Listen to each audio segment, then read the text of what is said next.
if we listen to that fucking little thing that speaks to us inside, some people call it instinct, some people call it a vibe, some people call it an energy, whatever the fuck you call it. Some people call it a voice. Whatever that thing is, bro, if it sparks the thought that changes the whole trajectory to what your life can evolve into because you took a second to listen to that shit,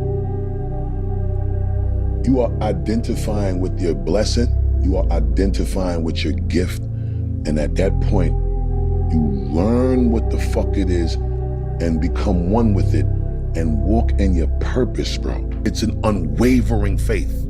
Like, it don't matter how fucked up that shit might look. It don't matter how much it feel like it ain't gonna work. Delusional. Complete delusion. You gotta believe the delusion. Because it's only delusional until it works. So is it really delusional? It's just like if you wake up and every day you obsess over something and you live and breathe it, and that's what you think about, that's what you do, that's what you study on and off, that's what you stay up every night grinding, and no one else even gives a flying about it. It's like, you just feel like a weirdo, you know, like an outcast. And about 5% of humans operate out of vision and imagination.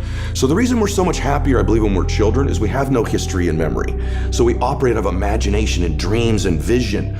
But at some age, some people it's 5 years old, some it's 8, some it's 18, some it's 28, they create a history, and that history then becomes the operating system. So even if they take on a new behavior or tactic, they're operating out of a pattern of thought and belief that's historic and memory-based. And so the number one thing I would say is begin to operate out of your imagination again, out of your vision again. Create from that place. If you create from that place, now you're not tied to the result in that moment. You're giving yourself space to imagine and create something new in your life. Well, if I can see it, then it must be a reality.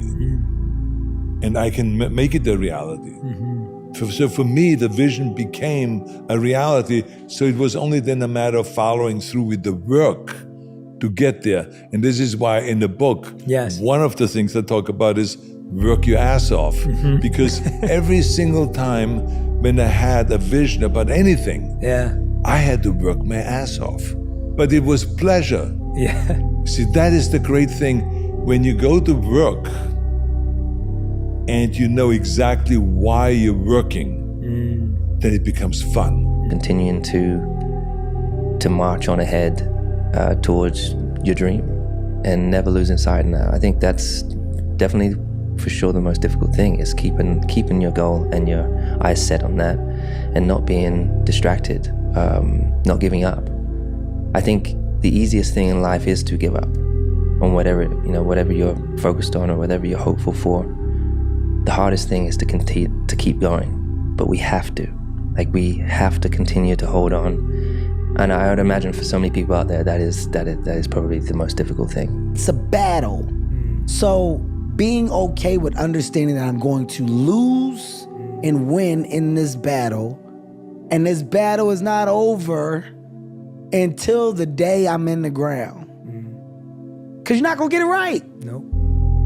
You're not gonna get it right. And there's people with this idea and this mindset and mentality, they're gonna get it right and everything's gonna be perfect. It's not. Don't play that perfect game, because all you will do is get let down, because perfection does not exist. I do firmly stand on that and believe that. Absolutely. It doesn't exist, man. You should try your hardest to get things right.